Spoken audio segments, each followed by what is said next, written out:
Hi, my name is Abby Smith, and I'm an intern here at Richwoods Christian Church. Right now, we're in a series called The Generous Life, and we're looking at what it means to be generous like God is generous.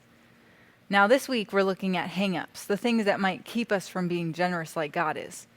And I think hang-ups come in many different forms. For some of us, it stems from control issues. For some of us, it has to do with trust.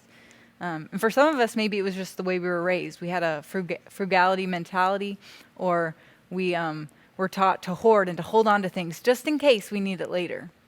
But whatever the hang-up is, we all have them. We all have these things that keep us from being generous and keep us from living the life that God calls us to.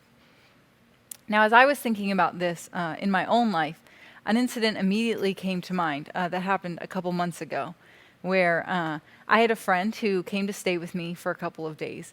And on her first day there, she noticed that on a shelf in my apartment, I had a bag of Dove chocolates. Now, I love my Dove chocolates, and when I bought them, I wasn't really thinking that I was going to be sharing them. So when she asked me, I felt a little bit trapped and cornered, like, well, I have to say yes. I don't have a good reason to say no. But I felt so outraged inside.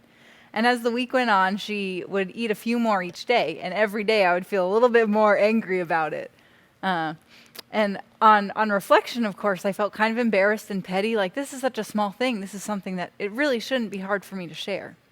But the more I thought about it, the more I realized that this is a hang-up that comes up in lots of situations in my life where, for example, with finances, I'll look at this much and say, well, I'm going to tithe this much and give away this much, but everything over here, this is mine. This is what I get to do with what I want. It belongs to me.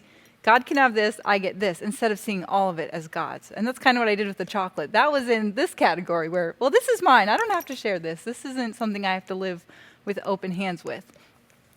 So that was a hang-up that I really had to start to address. And really, I think with hang-ups, the best way to start is by confessing to God, like, I see this in myself and I'm not quite sure what to do with it, but I want to be generous like you are, and asking God to come in and start to transform that part of ourselves.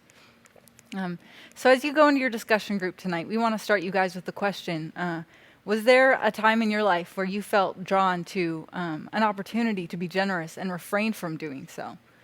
What was it? And what held you back? And how did that make you feel?